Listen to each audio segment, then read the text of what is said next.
শোনেন ওমরউদ্দিন ভাই, আমি যে সুন্দর সেটা গ্রামের সকলে জানে। এখন আপনি কি কইতে চান সেটা কোন। আচ্ছা জাম্বু, জি গুরু। আমাদের হাতিয়ার ভাইকে কি সকালে নাস্তা পানির ব্যবস্থা করেছিলিস?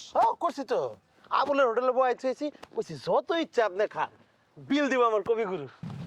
জাম্বু, এতদিন ধরে আমার সাথে থাকার পরও তোর ভিতরে কোনো আর্ট কালচার ডেভেলপ হলো না। মানে সামান্য বিলটুকু ছোট লোকের মতো আমার ঘাড়ে চাপিয়ে দিয়েছিস, দুঃখজনক। চল। আরে সামিয়া, হঠাৎ তুমি এইখানে? আমার বাড়ি এই রাস্তায়, আমি এখানে থাকুম না তো কি চাঁদের দেশে থাকুম? তা তা তা অবশ্য ঠিক। তোমার মতো একটি সুন্দরী মেয়ে চাঁদের দেশেই জন্মগ্রহণ করা উচিত ছিল, কিন্তু ভুলক্রমে তুমি আমাদের গ্রামে এসে জন্মগ্রহণ করে ফেললে, দুঃখজনক।